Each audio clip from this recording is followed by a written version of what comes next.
These three gentlemen, please raise your hand. We are now joined by Jim Campbell, U.S. Vice President of Performance and Motorsports for Chevrolet, Mark Rushbrook, Global Director for Performance, and Ed Laukes, Group Vice President Marketing for Toyota North America. Jim, we'll start with you. As we head into the championship four, Chevrolet will compete for a driver's championship in all three NASCAR National Series. Can you talk about what this opportunity means for Chevrolet? Yeah. Well, thanks for waiting for me to join here. Really, it's great to be here. It's fun to do this OEM Council with Mark and Ed, and we're really happy this time around. We're competing in all three of the series: truck, Xfinity, and Cup. 3-2-1. Three Chevy drivers in the truck race tonight. Two in the Xfinity on Saturday, and obviously Chase Elliott on Sunday. So 3-2-1, ready to go. All right, thank you, Jim. And then Mark, Ford Performance captured its second manufacturers championship in the last 3 years last weekend at Martinsville, and heads into the championship four with two drivers vying for the Cup Series title. Talk about Ford Performance's season with 18 wins in the NASCAR Cup Series, please. Yeah, it's been a challenging season for everybody given the pandemic, and really proud of the industry and how everybody pulled together to be able to get a full season in like this, through a lot of challenges with no practice, no qualifying. So it's really a point of pride, I think, for our company to achieve the Cup Manufacturers Championship. Congratulations for the Xfinity and Truck Championship, still to be decided for manufacturers. But we're proud to have the 18 wins. We're proud to have two drivers in fighting for the Cup Championship. And can't wait to see the race play out on Sunday. It's a real testament to the industry for us all to be in a situation like this, and proud to be part of it. Thank you, Mark. And then Ed, Denny Hamlin started the season winning the Daytona 500 and has the opportunity to bookend the season during championship weekend with his first Cup title. Talk about Toyota's 2020 season and how it will be marked in the history books. Yeah, thanks. I think, similar to both the comments Jim and Mark made, I'm really just proud of the industry and the way that they have reacted to this, the way that sanctioning body and NASCAR really were the first ones to come back and be competing. That the creativity that they brought, for Toyota, this is not really the season that we would expect it to be for us. Only having one car in the Cup Championship and then no one competing for a championship in trucks and Xfinity is really not how we normally would end a season. So maybe that's one of the reasons why I'm retiring. I don't know. But anyway, at the end of the day, we have had a very, very successful season on many fronts. But again, I'm going to go back and say one win for Kyle Busch, one win for Martin Truex. We're really stoked about Denny, though. Denny's had a phenomenal season, starting off with Daytona, obviously. But overall, in the grand scheme of things, we're really, really proud of the sanctioning body, NASCAR, the way they've handled things, the way that they've come back. But ultimately, the way we got to cap off this year, it's going to be really important that we have a strong, competitive Sunday and hopefully bring home a championship. Thank you, Ed. And now we'll open it up to questions from the media. Again, if you have a question, please raise your hand in the Zoom function, or you can text me a question in the chat function. And we'll kick it off with Jordan Bianchi. Go ahead, Jordan. Guys, this is for all three of you. We've heard a lot of talk this year about the new business model that's coming into NASCAR. Wondering what, from your perspective, and kind of how it's changing, what you've seen, what you would like to see change, and where. And another thing, in working with new owners when they come in, are you involved in these conversations and trying to facilitate agreements and everything?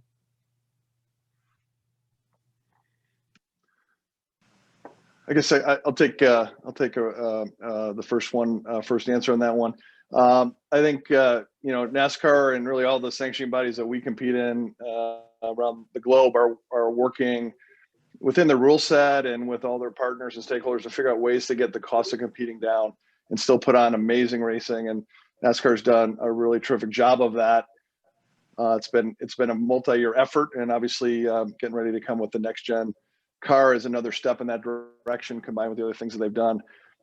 I think as a result of those steps, we've had new team owners take a look coming into the series. Justin Marks created a team and announced he's going to be coming in starting next year. And then, but the catalyst was really about where the series is going beyond.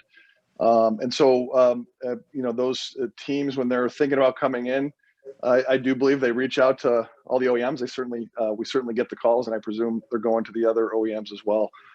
So I think it's exciting to see new team owners consider coming in, and part of that is, can we make the sport more efficient in terms of the investment to get in and operate, and yet keep the racing exciting, and for manufacturers keeping it relevant for the reasons we're in it as well, which is, we want to connect what we're selling on the track or in the showroom to what we're racing on the track, and vice versa.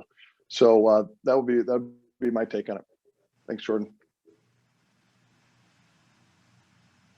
So just adding to some of those comments, the change in the direction by NASCAR for the next gen car was certainly a lot about relevancy, to make the car look more like the street car, to make what's underneath the car more like the street car, to allow us more opportunities for innovation and tech transfer. So that part of it is great. We're looking forward to that in 2022 when the car debuts. And then the economics around that car are very beneficial for the entire industry, for all stakeholders in the industry, whether it's team owners, manufacturers, everybody in the sport is going to benefit from that. Other things that have benefited, certainly the no practice, no qualifying this year, while forced by the pandemic, has also helped the economics and team ownership model, and continuing that into next year for a large number of the races, I think is going to help as well. Some other changes to the engine rules will help with some of the economics there as well, while still giving us a really good basis for competition as manufacturers and engine builders and teams as well. So I think there's a lot of good positive change in the sport in a lot of different directions, but specifically to your question about the business model, I think it's helping everybody, and especially the new ability for new or different team owners to come into the sport. We welcome them all. I'm happy to talk to them, and really happy with the ones that we see coming in next year with Michael Jordan and Toyota, and with the Trackhouse team with Chevy, and what Matt Tifft is doing coming in with a Ford. So optimistic about the team ownership model and overall economics going forward. Yeah, there's not really much that I can add to what Mark and Jim have already covered. I mean, in the manufacturing world that we live in every single day, that's all we live for, is to try to make better cars and bring our costs down and become more efficient. So it's very, very natural for us as manufacturers to be involved in this type of process, to be able to bring a very, very quality product to the marketplace at a reduced cost and bringing our costs down, but keeping the quality and the standards up at a very, very high level. Thank you, guys. Next, we'll go to Bob Pockris. Go ahead, Bob. Yeah, Ed, do you know, after you retire, are they going to fill your role specifically, and will that cover all the things you do, or could there be kind of some reorganization? Bob, there's a lot of discussion going on. I don't know whether or not I'm replaceable, frankly. I mean, that should be like the headline. I mean, if you ask Mark and Jim, they'll say absolutely not under any circumstances. So there's a lot of discussion about, structure and how we do things. I was fortunate enough to be brought to work with the Motorsports program in 2007 when we went into Campbell. From 2007 all the way on now through 2020, I've been, as you know, mostly the face of Toyota Racing. So from a sales, marketing, and operations perspective. So that's really to be determined. And for Jim, can you talk to me about how involved were you as far as Kyle Larson returning to a Chevrolet at Hendrick? And did you have to approve it? Did you spend any time talking to him?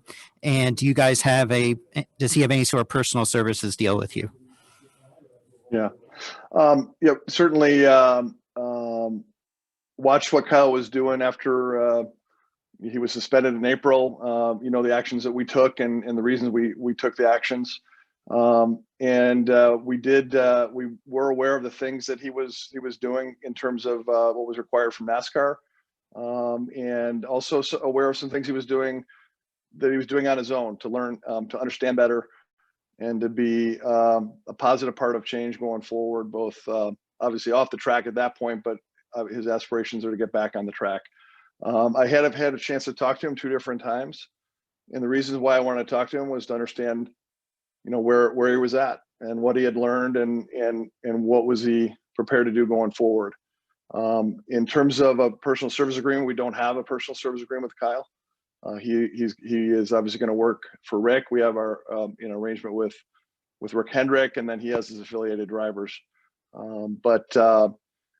We did take a look at all the things that he did that were required and things that he did above and beyond that. You may be aware of the long-standing relationship we have with the Urban Youth Racing School, and Kyle was involved in that school before the incident in April, and he continues to be involved in that.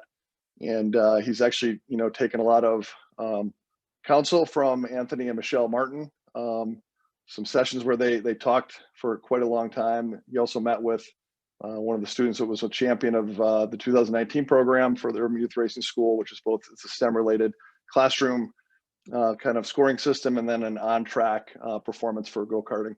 And so he did have a chance to meet with the student who was the champion and family members, and had a long discussion with them about what happened, and apologized for it, and then committed to being part of a positive change going forward, not only on the track and off the track within his NASCAR role, but also continuing to support the Urban Youth Racing School and the students there. Thank you. Next, we'll go to Nate Ryan. Go ahead, Nate. Thanks, Ford. I asked this question, but after I ask it, I'm going to put it on mute and let everybody answer it. So Ford, I'll leave you to make sure everybody answers it. So the global pandemic has had a major impact for you guys, I would think, on not only your production lines, but also sales divisions. We've seen other racing series around the world be affected by it. It seems like almost daily we hear about manufacturer decisions being made in other series.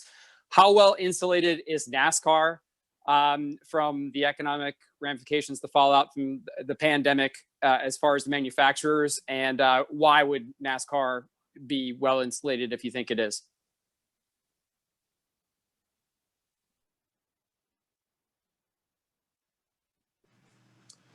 I think from a Ford perspective, what we've seen through all of this, through the pandemic, through the economic challenges around the world, and specifically to our company, it has impacted budgets everywhere throughout the company, not just motorsports. It has impacted motorsports, but our company had to adjust to what was happening in the world, and we're part of this company, and we had to make our contribution to adjusting our budgets to reflect that. I think that the great thing that NASCAR has going for it is the momentum that was already building within the sport, and what they demonstrated this year with their leadership and with the stakeholders in the industry. They showed to the world that they can work together to pull off a very successful season. So I can't say that NASCAR budgets are not impacted. They certainly have been, but that doesn't mean that the sport gets any worse because of it. In fact, I think it got better because we just showed with the passion of the people in this sport that we can put on great races and execute and get a full season. And here we are in Phoenix, just as planned at the beginning of the season, for a championship weekend across 3 great series. TV numbers have been good as well. So that there's a lot of positive momentum behind what the product that NASCAR is putting on the track and on TV and in front of fans, and looking forward to seeing that continuing. And it's a big part of who we are, motorsports in total, and NASCAR is a big part of that, and looking forward to the bright future that's coming. Jim, I'll go next if you don't mind. So Nate, thanks for that question. There's so many things have happened that I don't believe that so many industries were not prepared for. But from an automobile sales perspective, after our plants being shut down for 9 weeks, we've seen a tremendous recovery in the retail side of the business. And I think my counterparts at Ford and Chevrolet have also enjoyed the same. And the retail environment has rebounded, as I said, a lot quicker than I thought it would. Organically, a lot of money was saved by at-track activation, hosting, all those other things. And then we also did a lot of adapting and doing a lot more social type of programs, social media type of programs, and working around finding new ways to be able to communicate, embrace, and showcase our products to our customers. And that evolution has started at the dealership level with regard to online buying, and I think all those things are all going to evolve over time. But as Mark talked about, the racing program is really a strong part of who we are and who we are in America. And we expect that as things change and as this next car comes along, that we'll be able to, again, just as the teams will eventually start to bring our costs down and do more things. But I think the way that we communicate with our fans, the way that we showcase our products, all those things have all been a result of this. And so it was a great learning opportunity for us as well. Yeah, similar comments from us. I mean, the key thing is we had to adapt and adapt fast. That's what we did. The sport had to do it. As participants and stakeholders in sport, we did it. We did it in our core business. As Ed said, our factories were shut down for 8-9 weeks, and that really required us to really adapt very quickly. But the market is coming back. We're super excited about that. Our factories are running full out, 3 shifts at most plants. We're getting everything we can to meet the demand, and the demand on the retail side's coming back, which is great. But in the meantime, we learned a lot, not only in our own operations and how we can work remotely efficiently, and do it and still get output that is high quality and meeting key deadlines as we do our product development programs, but also on our activation in platforms like racing and NASCAR, but many other platforms as well. And as Ed had suggested, and we're seeing the same thing. Customers obviously not going, we're not going to the stores as frequently, and obviously in many states there were rules on whether they could or couldn't. So the online shopping element and interacting with us on an online basis is really becoming a lot more popular. It's a path we were on. It's accelerated our development in that area, and we're seeing really good results. We did have a lot of kind of organic savings, as Ed said, on not activating at track, but then we were spending a lot more time and effort around social media activities and other innovative ways of kind of helping drive our business on this platform. So we'll continue to do that. We've learned a lot this year, in motorsports and in our own operations that will go on for a long time. The other small item is, we used to travel a lot of people to the track also on the technical side, and that's restricted now, as you may be aware. And so we find we can get a lot of what we need to done from home base and in a virtual way. So that, probably will continue to a large part because it's fairly efficient. So that would be the way we would take a look at it. Thank you, guys. We'll next go to Alex Andrew. Go ahead, Alex. Hey there. Thank you all for your time today. This is kind of just one question to each of you, but obviously it seems like there's a lot more ownership interest than there are charters available. And so I'm wondering if you want to see NASCAR expand the number of charters available in the Cup Series.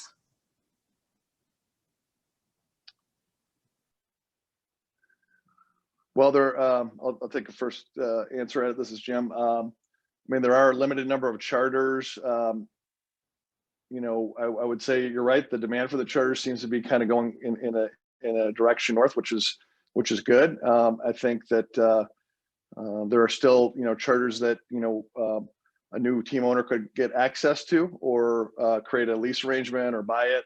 And I think over time, if there's overwhelming new owner demand, I think that's something that the series we'll have to pause and take a look at it along with the team owners and the relationship they have. One thing NASCAR has done very well over the past, 5, 7, 8 years is they're communicating with their stakeholders. We feel it as OEMs, and the reason why I know Ed and Mark quite well is because we sit in meetings with NASCAR, and otherwise we don't sit in meetings together because we're competing, in the showroom against one another and on the track. But there are moments where we come together. So I think that NASCAR has that same arrangement with the team owners, and that's something that I think could certainly be discussed as the demand for, an interest by new team owners accelerates. Jim. Ed, Mark, do you have a comment, or you can move to another question? Quick, turn it over to Mark. Good question for the team owners. Obviously, the charter system was developed in order to bring additional value and to improve the racing product. So I think there's going to be more and more charters are going to be available, like Jim said. So I think that's really a real nice question for the ownership body.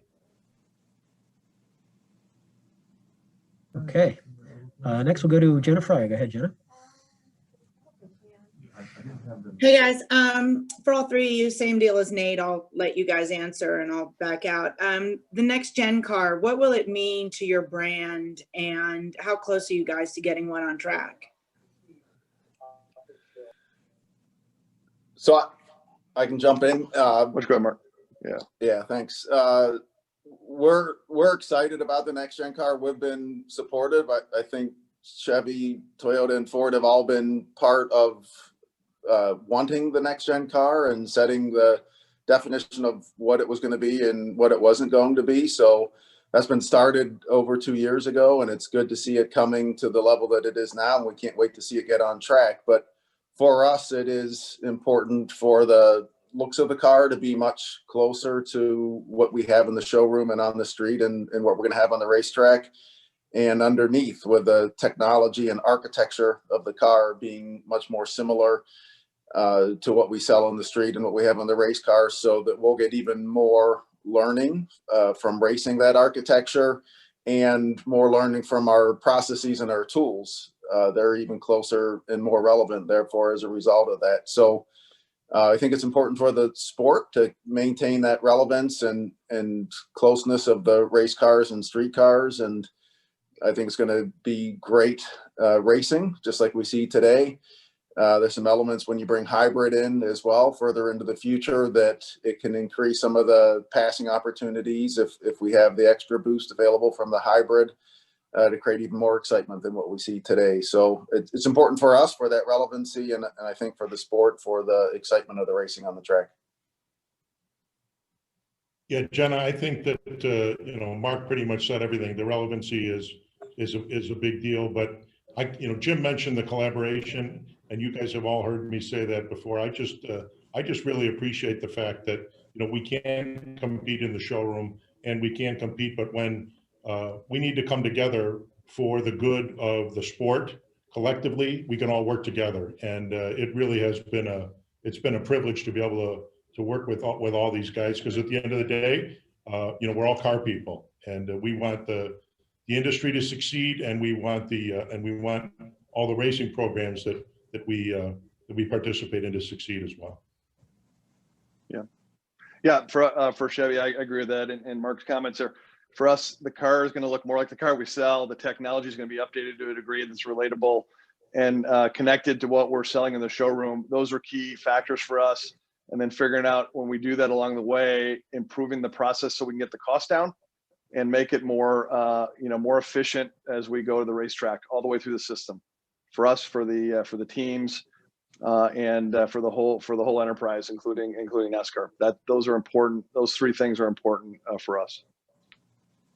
Thanks, guys. And Ed, I just wanted to congratulate you on your career. Thank you for everything, and ask you what you're going to do with your free time. Thanks, Jenna. I really appreciate that. Thank you. And thank you to everyone that's on this call and everybody that's been I just want to thank everybody for helping me along the way and teaching me, including Mark and Jim. These guys were around when I showed up too, as well as some of their other counterparts at Ford and at Chevrolet. And that question is, I haven't decided yet what I'm going to do. I don't know about going from 60 to 0 overnight. So I might do some consulting or something like that. I'm really not sure. Maybe Mark or Jim will hire me to come in and share some of the Toyota secrets. I'm just kidding. Please don't print that. Package isn't done yet. So anyway, congratulations. Thank you again. Congratulations. Okay, we have time for two more, and then I'll go to Kelly Crandall and Greg Engel, and we'll start off with Greg. Go ahead, Greg. Oh, let me unmute. Sorry. Nate kind of asked my question, so let me follow up this for all three of you. as part of the adjustments that you've had to do this year, I mean, we can't disguise the fact that sales are coming up. They're coming back up, but they are down. But part of the adjustments, do you feel like, you seem to say you've learned a lot, but going forward, shorter weekends, these one-day things are going to continue for 2021 at most tracks. And it may be for the long term. It may be beyond this pandemic. Do you all think that's a good thing? And do you think you'll still be continuing to look for ways to exploit that, look for different opportunities beyond what you're already doing, or do you feel in a pretty good state where you're at? I'll take that one first. Yeah, there's no doubt the shorter programs give you less opportunity with the fans at the track. So that is definitely true. However, I do think there are indications that at some of the events there will be a longer format weekend, so we'll take full advantage of that. One thing that's maybe been happening kind of behind the scenes all along that maybe picked up or maybe you haven't is with the ability to really leverage the digital platforms. A lot of the activation and energy we can get to so many people with the digital platforms, and certainly we love being at the track. We have just a massive tradition of it for decades and decades. So we'll combine them both, and then to the degree that sometimes race fans were coming to the races Friday, Saturday, Sunday, and we'd see them 2 or 3 times. We'll probably have a chance to see them in those particular weekends you're referring to one time. We'll make it a great experience. We'll bring our products. We'll bring our experts out. We'll do driver interviews. We'll make it really engaging, and then a lot of self-discovery. And we'll have experts there to answer the questions on a car or a truck or a technology or a utility that they're interested in. So it's going to be, we're going to adapt. We're going to be more efficient, and then there certainly will be some of the races which will be longer format. We'll take full advantage.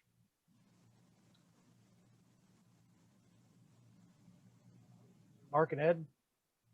Yeah, I can follow up on that. I agree 100% with Jim. I think it's interesting is this is the intimacy of the sport still gives you a really nice opportunity to be able to showcase what your brand stands for beyond just products, and people get to have that type of interaction. I would say that as OEs, because we are primarily out there on the midway and interacting with the fans in person, more so than maybe a lot of other brands, that we want to talk to NASCAR about scheduling those type of things so that we can make sure that we can leverage that a little bit, and then you have the ability to be able, as Jim said, be able to talk to them a couple of times during the weekend, but then also with that engagement comes our ability to be able to follow up with them and again showcase who and what we're all about. So that along with TV ratings and all those other things all plays into the total investment. Yeah, I agree with everything that Ed and Jim have said. The important thing is the opportunity to engage with the fans. We can still do that. As we start to exit the pandemic next year, hopefully with a vaccine and the ability to get more people and back to more normal. There are some benefits for the teams and everybody with the reduced practice and qualifying. And I think part of, as NASCAR is planning for the future, as we're reinventing what the sport is, there are other ways that we can fill the time or create exciting interactions with the fans and the drivers and the OEMs in different ways that we haven't done before. And I think that's part of what we need to do, working together again as an industry to look for those opportunities. I don't know what it is yet. We've got some ideas, and I'm sure others do, but that's an opportunity that I think we need to be looking for in the future as well. Thank you, gentlemen. Quick follow-up for Ed, real quick. Congratulations on your retirement. Thanks for all you've done for your teams and all of us in the media. My question is, do you have a favorite motorsports memory that stands out? I talk about this one a lot, but I think the 2015 season with Kyle, starting off with all the emotion from the wreck in the Xfinity race, the comeback, being in Sonoma with him when he had his first win coming back, and then our first Cup championship that year, probably overall is probably my favorite. But there's a lot of them. So I mean, my very first race that I went to in 2007 in the Cup Series There were a lot of people that weren't very happy about Toyota participating. So it gave us a real opportunity to be able to showcase who we are and who we are as a brand and who we are as a company. And that growth over time really has been spectacular as well. Well, thanks again. Congratulations again. Enjoy your time on the golf course. Appreciate and hopefully you got a super set in your driveway, sir. Yes, sir. Absolutely. And we will wrap it up with Kelly Crandall. Go ahead, Kelly. Thanks, Mike. I have two quick ones for Jim. First off, you kind of touched on it with Chevrolet being back in the Final Four. Being there, of course, is always important, is always a big deal. But can you just talk about how big it was and how important it is to get back there this year after 3 years of being locked out? Yeah, I mean, there's no doubt about it. I mean, we've done these OEM press conferences for a lot of years. It's definitely more fun when we have a Chevy in the final, and it's something in our history we're used to. So it's great to be back. You take a look at you guys follow the racing closely because of your jobs. It is so difficult to win one race, and so to see Chase have a year where he won 4 times, but he won in a clutch moment in the round of 8 at Martinsville. Just an amazing race. I mean, it could have gone any which way. We're so proud of him and what him and Alan did and the whole team at Hendrick. And so super excited. And, I think, it's going to be, these 4 drivers are just absolutely incredibly talented. It's going to be an absolute shootout. And then I reflect on the last time we were in, which was in 16, and Jimmy Johnson went on and won the championship. So, here we are, Jimmy's last race as a full-time NASCAR driver. We're proud of everything he's done. Jimmy, anytime he's raced on 4 wheels, it's been with Chevy. It started with off-road trucks and a bunch of different off-road truck series. And then got to the pavement, with, the different series going in through what would be called, Xfinity today. And then on to Cup with Rick Hendrick. And it's been an incredible run. You guys know the stats as good as any. I did see a stat that Jimmy over his career has led 18,937 laps to date. I'm sure he's going to want to put some more on that one to top off his career. What an incredible run. We're so proud of everything he's done. And like so many of the drivers, not only on the track, but what Jimmy's done off the track. What an incredible partner, and couldn't be prouder. Looking forward to the weekend, Friday, Saturday, Sunday. It's great to be racing. There's a lot of things going on with the pandemic and in the world. It's great to be thinking about a championship weekend here, and we hope the race fans really enjoy all the racing in truck, Xfinity, and the Cup Series. And then lastly, real quick, we've heard drivers be kind of split on whether or not a 6 season is successful, depending on if they make the championship 4 or not. Just curious from a manufacturer standpoint, can a season still be successful if you don't make it to the championship race, or is all that matters making it to the Final Four?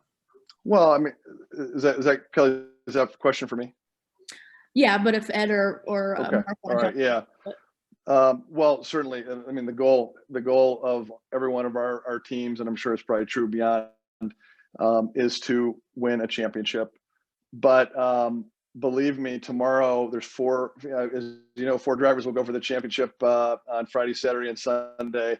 And the rest of those drivers, they are going to want to make a statement.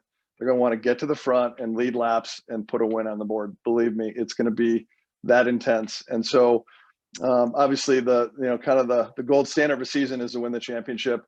But there's a lot of ways to define success. And I also think, in racing, I've asked a number of team owners about this over the years that I've had a chance to get to know. And when teams win, what do you do? When teams don't win, what do you do? And in the end, it's kind of like, what's the momentum of the program of that particular team? And so, everyone's going to define success in different ways, but one way is do you have momentum? Are you building a successful program and team dynamic? And if you are, that could be considered a success to set the table for the following season. So that's the way I would take a look at it. Thanks, Kelly. Thank you. Mark, do you want to go, or do you want me to go? Go ahead, Ed. So I think Jim's right on. I think the gold standard is winning a championship. The reason why we're here is to compete, win races, and win championships. But the other big piece of it is watching these teams grow and develop, watching these drivers grow and develop, and all that. So that the definition of what is deemed as successful overall in the big picture of things, you have to take it in a team-by-team basis and a series-by-series basis. But ultimately, as I said earlier, not having a truck or a car in Xfinity or in Camping World Series, not having a vehicle in the Final Four is a disappointment for us. We're not used to that. So we're gonna show up at the race tonight and show up at the race on Saturday and cheer for the Toyota to win the race, obviously, but and then congratulate Jim and Mark on an unbelievable season and congratulate their winning drivers. Yeah, I would agree for sure what Jim and Ed are saying. I think for our program as a manufacturer, we would judge success on whether we have a driver into the Final Four or not. When we look at our individual teams and individual drivers, we don't, because the teams are all in different places. The drivers are all in different places in their career or the teams in terms of where they might be in terms of rebuilding internally and engineering depth and structure and everything else. So we can't have, we've got 13 drivers that we support. Obviously we can't get all 13 of them into the Final Four. But we look at each 13 of those and judge their success as drivers and the teams that support them and sit down at the end of the year and say, well, what went well, what's not working well, and how do we strengthen that part of our collective programs as a manufacturer and a team and a driver relationship. So always judging and assessing that and looking for where we can make our overall program stronger. Okay, I think that'll wrap it up. Jim, Mark, Ed, thank you so much for your time, your innovation and activation in our sport. Best of luck this weekend. Enjoy the races, and good luck, especially on Sunday, for all three of you. It's great to have all three OEMs in the championship for the biggest motorsports series in the world. So have a great weekend. Safe travels out here, and good luck on Sunday.